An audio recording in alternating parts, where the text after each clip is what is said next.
Hey. So I'm reading from Mark 3:13 to 19.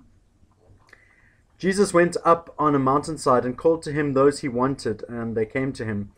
He appointed 12, designating them apostles, that they might be with him and that he might send them out to preach and to have authority to drive out demons. These are the 12 he appointed: Simon, to whom he gave the name Peter, James, son of Zebedee, and his brother John. To them he gave the name Boanerges, which means sons of thunder. Andrew, Philip, Bartholomew, Matthew, Thomas, James, son of Alphaeus, Thaddeus, Simon the Zealot, and Judas Iscariot, who betrayed him.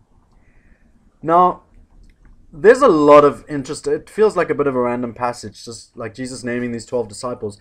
But there's really a lot of depth hidden within the naming of the disciples. If you look historically at how old they were, chances are that the majority of these guys are between kind of 14 and 21. This is a really young group of people. A couple of them stand out. We've got a bunch of fishermen who were completely untrained and probably not even able to read. They didn't know the scriptures. All Jewish boys would learn the Torah as they were growing up, and then those that did really well at it would be selected to follow different rabbis. And so those that didn't kind of make the cut into rabbi school would go and get trades, often working kind of with their father's work. And so you've got Peter and James and John, at least, who are fishermen. And so they have already, in a sense, been rejected. They weren't the cut that made it.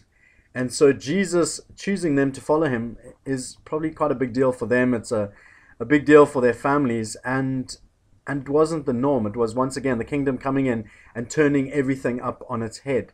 Another interesting choice in there, you've got Simon the Zealot, and you've got Matthew the tax collector. So the tax collector would be working for Rome, and the zealot would be working to overthrow Rome.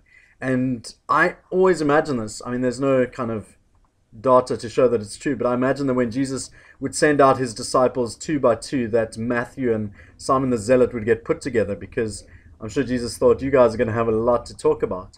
And they just kind of give a clear picture of the choosing of these 12 people. Jesus didn't choose people that are going to necessarily work well together. He didn't choose people that are necessarily going to get on or be best of friends. He didn't choose 12 people that looked like they'd all come out of the same kind of Bible college, like nice and neat and tight and all that kind of thing. Like, he chose different people, people that were going to challenge each other, people that were going to have disagreements, people that had a little bit of a history. And then we got Judas Iscariot, the one who would betray him. If Jesus was God in that he knew everything the whole time, then Jesus picked somebody who's going to betray him. If Jesus only had stuff revealed to him by the Father as he went along, then does he just make a really bad choice? It's kind of part of the prophecies that one of his own is going to betray him. And so it's just a very interesting pick. And we see elements of Judas's character along the way, where he asks why money isn't used for better purposes, but we see that he's kind of been dipping his hand into the purse as it goes along anyway.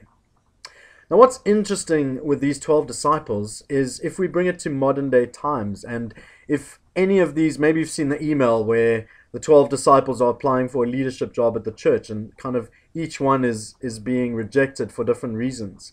And the reality is that if people with the character of the 12 disciples, when Jesus hung out with them, always bickering, always wanting to be number one, always trying to get the best spot, maybe they'd do well in business, but not so much in the church. Like, none of the 12 disciples probably would make it into many of our church leaderships. And does that say something about the 12 disciples? Does that say something about the way we do leadership? Maybe the whole idea of perfectionism.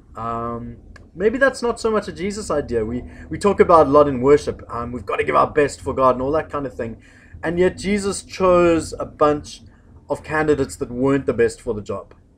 And it's kind of like the story of Gideon. Gideon's this complete loser. When God stands alongside Gideon, suddenly he's this powerful force.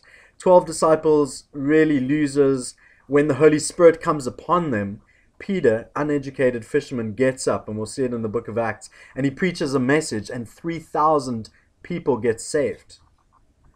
It's interesting to think about, and I don't know that I have set answers, but when we are choosing leadership for ministry things, when you are voting for leadership into your church or into the group that leads you, Do we take the people that look like they've got it all together, or do we take people that when they prove absolutely that they're going to come through, we know it has to be because the Holy Spirit was on them?